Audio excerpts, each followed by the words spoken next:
السلام عليكم ورحمة الله وبركاته. ازيكم عاملين ايه؟ يا رب تكونوا بخير وانتوا بتتفرجوا على فيديوهاتنا. جمعت لكم بقى ان شاء الله فيديوهات نواعم العيد كده في فيديو واحد، الكحك والبسكوت والغريبة والبيديفور كلها في فيديو واحد، عشان اللي حابب يعمل يلا هانت اهو، ما عادش الا تقريبا اسبوع وان شاء الله كل سنة وانتوا طيبين على العيد. يلا بينا بقى نشوف هنعمل ايه النهارده مع بعض. اول حاجة هنعملها هنعمل الكحك.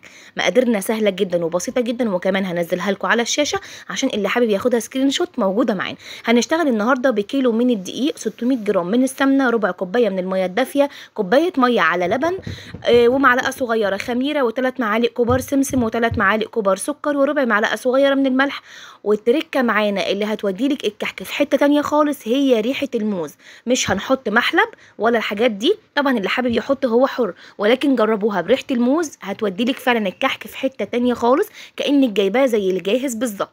هنيجي بقى نقول الاول السمنه معانا يا جماعه لازم تعملي بالجرامات. طبعا انا كاتبالك بالكوبايات لو انت ما عندكيش ميزان، عامله لك الاثنين بحيث ان انت ما تقفيش لو حابه ان انت تعملي.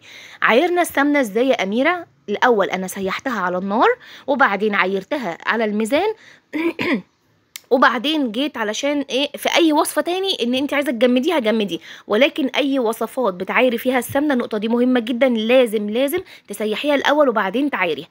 هنجيب بقى ربع كوبايه الميه الدافيه وهنحط فيها الخميره بتاعتنا عشان خاطر ايه تشتغل معانا الاول كده.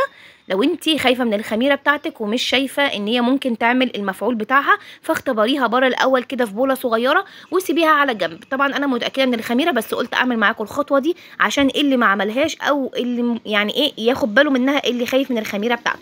جبنا الدقيق بقى وحطينا عليه شويه السمسم وحبه الملح او ذره الملح اللي احنا حطيناها وباقي السكر، وقلبناهم تقليبه. وطبعا دلوقتي السمنه بتاعتنا بتدفى على النار. انا ما قلتلكوش ان السمنه انا رحت عشان ادفيها على النار، ما قدحناش السمنه يا جماعه، السمنه ما تتقدحش، احنا عاملين الكحك ده زي ما بيقولوا على البارد.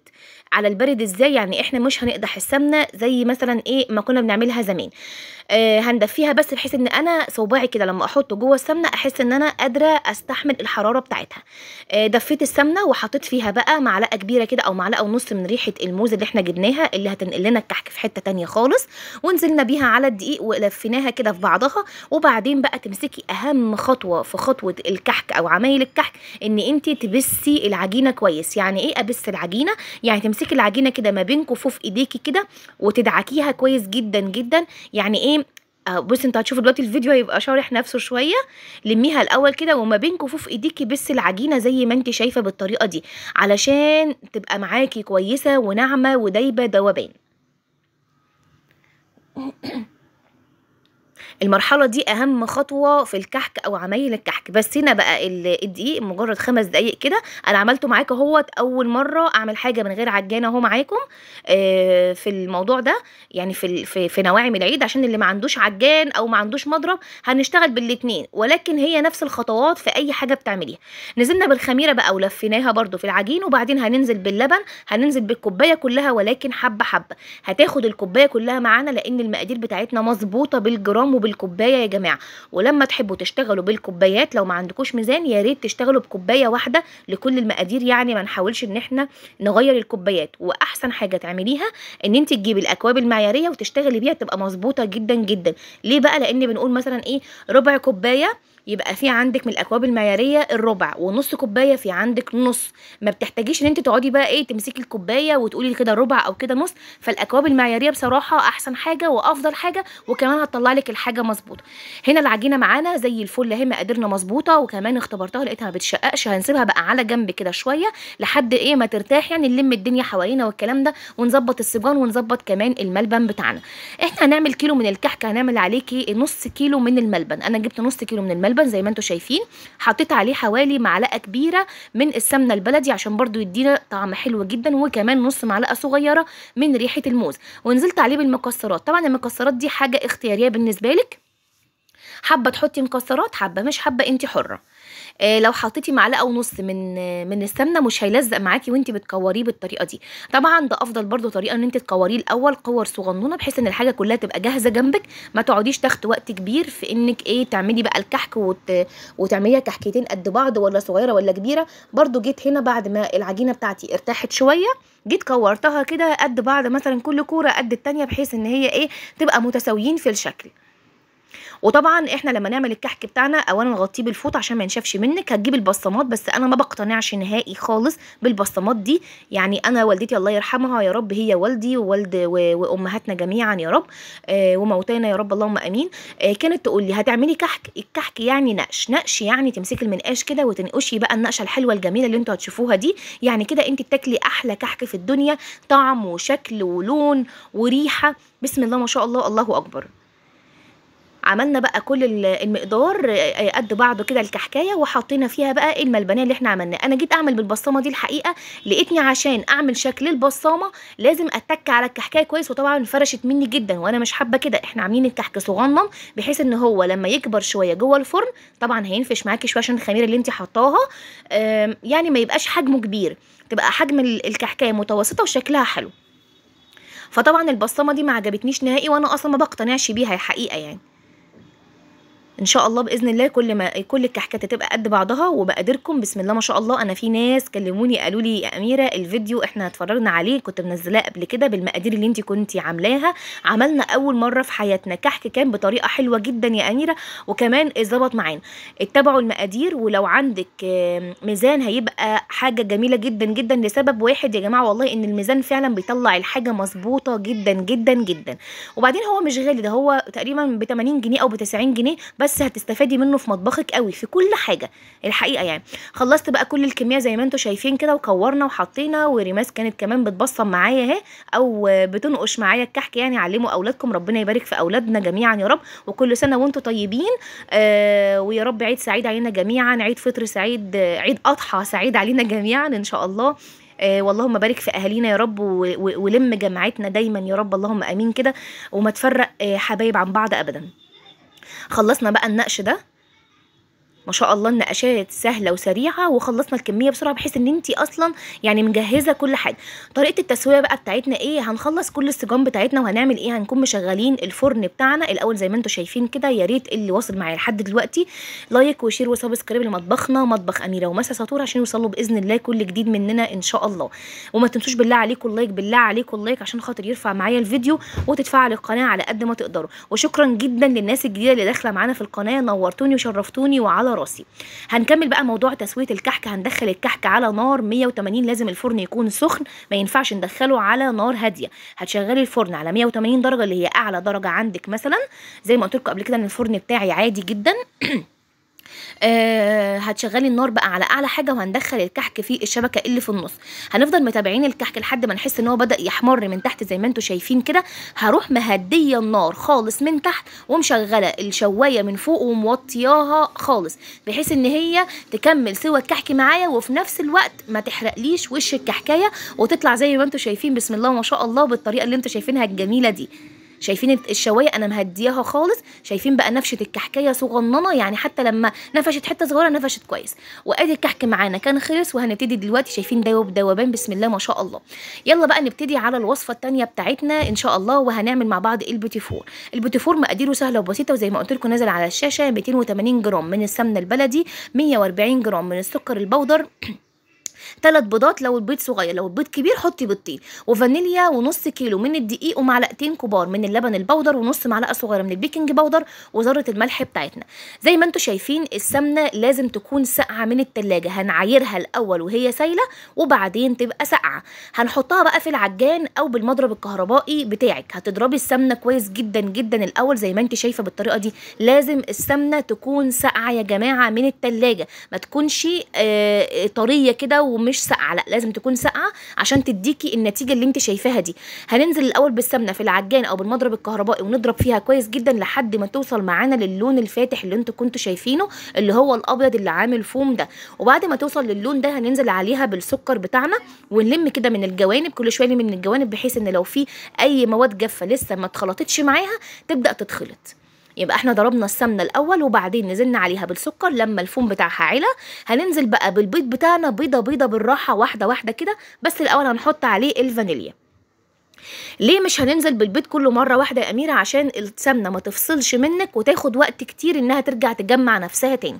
هننزل باول بيضه، لما تختفي معانا هننزل بالبيضه التانيه، وهكذا لما تختفي معانا البيضه التانيه هننزل بالبيضه التالته لحد ما نخلص ال3 بيضات بتوعنا لو البيض بتاعنا صغير. اضربي بقى لحد ما القوام، شايفين القوام بدأ يسيل مننا اهو، تمام كده زي الفل، ما تخافيش خالص. اهم حاجه لم بس من على جوانب العجان ومن تحت كده عشان خاطر الخليط كله يبقى مع بعضه. هننزل بقى في الوقت ده باللبن البودره. عايزه اقول لك ان اللبن البودره ممكن ناس تقول كتير ملوش اي لازمه، هقول لك بيطعم الاكل ده جدا بجد. الحلويات دي اللبن البودره فيها بيطعمها، بيخليها ليها طعم مميز كده حلو قوي. خلصنا بقى كل المواد اللي عندنا السايله بقى ونزلنا باللبن البودره. هننزل بقى واحده واحده كده بالدقيق بتاعنا، بس هنركب الكف وهشيل السلك ده عشان المقادير. الاول المقادير قدامكم اهي يا جماعه بالكوبايه، اللي ما عندوش ميزان نزلنا الاول في اول الفيديو المقادير بالميزان ونزلتها لكم بالكوبايه اهي. نزلت بقى بالدقيق واحده واحده كده لحد ما الخليط يتلم مع بعضه كده معايا. طبعا كل الخطوات دي ممكن تعمليها عادي جدا جدا بالمضرب عادي بتاعك، بالمضرب الايدين. هنشكل بقى دلوقتي. انا حاططها في القمع بتاعنا عادي اهو، ما شاء الله العجينه معانا سلسه وجميله جدا جدا جدا. جبت بقى القمع بتاع البيتيفور او اللي هو بتاع بلح الشام الواسع شويه ده، هيطلع لك معايا البوتفوريه حلوه جدا.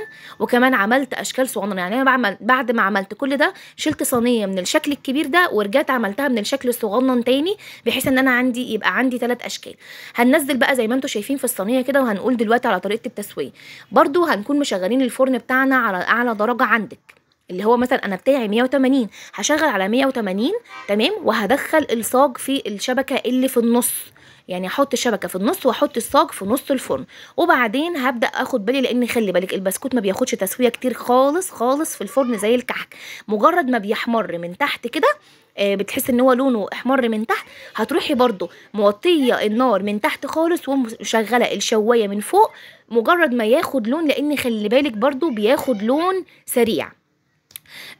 جبت بقى هنا كنت خلصته وسويته، وبعدين حطيته لزقته 2 كده في بعض بالشوكولاته، وحطيت عليه شوكولاته. طبعا المقطع ده انا شلته عشان ما اطولش عليكم الفيديو اطول من كده. طبعا الشوكولاته عاديه جدا وممكن تعمليها بالنوتيلا عادي. المهم بقى هنيجي دلوقتي للغريبه. الغريبه ده تالت حاجه صنف معانا من حلويات، الحلويات اللي هي بتاعت نواعم العيد يعني. الغريبه موضوعها سهل جدا وبسيط ومقاديرها تافهه جدا. انا هشتغل النهارده بكوبايتين من الدقيق، يعني مش هوزن على ميزان. كوبايتين دقيق قصادهم كوبايه سمنه قصادهم نص كوبايه سكر، ومعلقتين كبار لبن بودر والفانيليا بحيث انها تديها طعم حلو. وزي ما انتم شايفين انا برضو معايره السمنه الاول لما سيحتها وسبتها في التلاجة تسقع خالص. زي ما انتم شايفين السمنه لازم تكون ساقعه.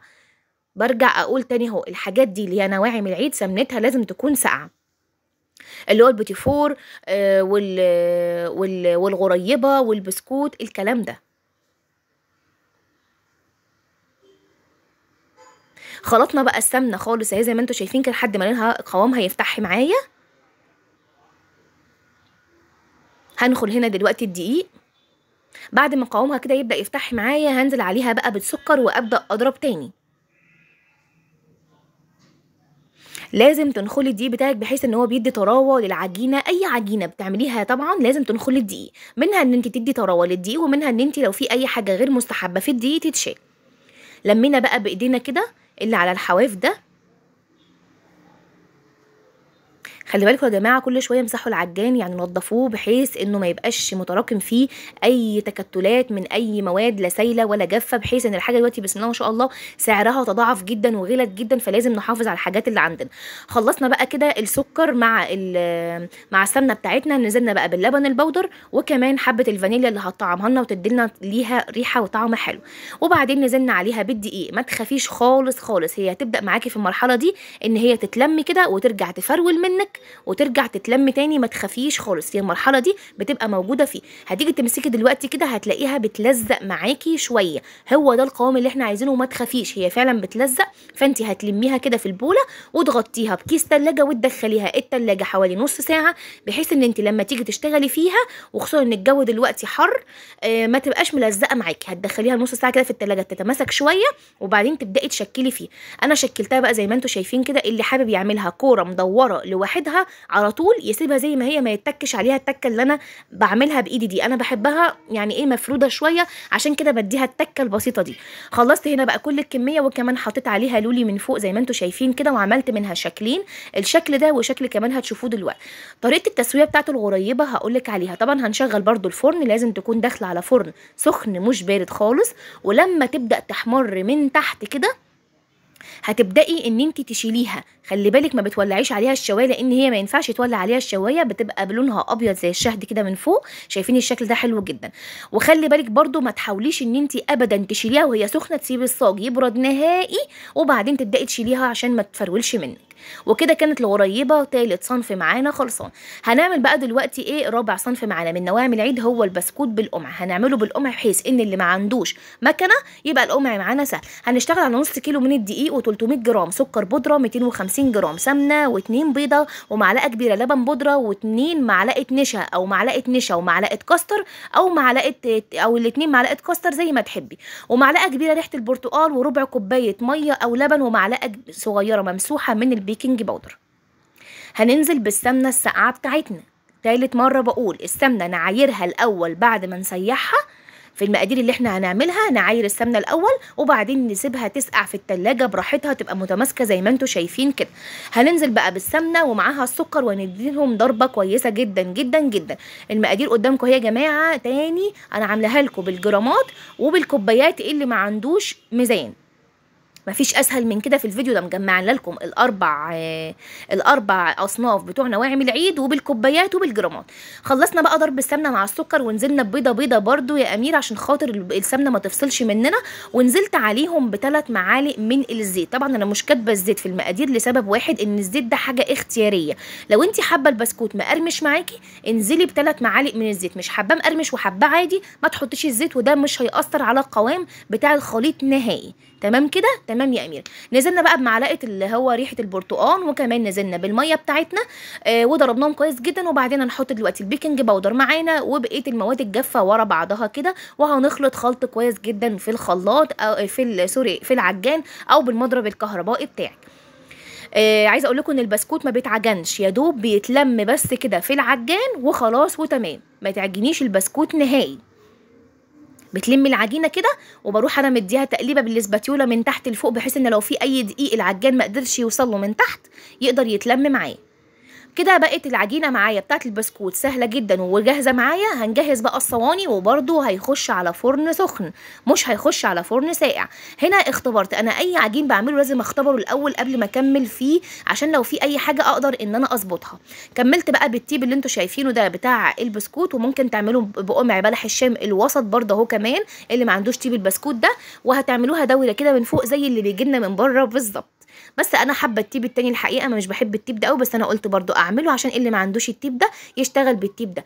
المهم بقى هندخله زي ما قلنا في الرف الاوسط على النار 180، وزي ما انتم شايفين انا سهيت عنه شويه فاتحمر قوي من تحت. هو يا دوب مجرد ما بيتحمر برضو من تحت بياخد لون حلو كده، وتاخدي بالك لانه بيتلهف بسرعه جدا جدا جدا.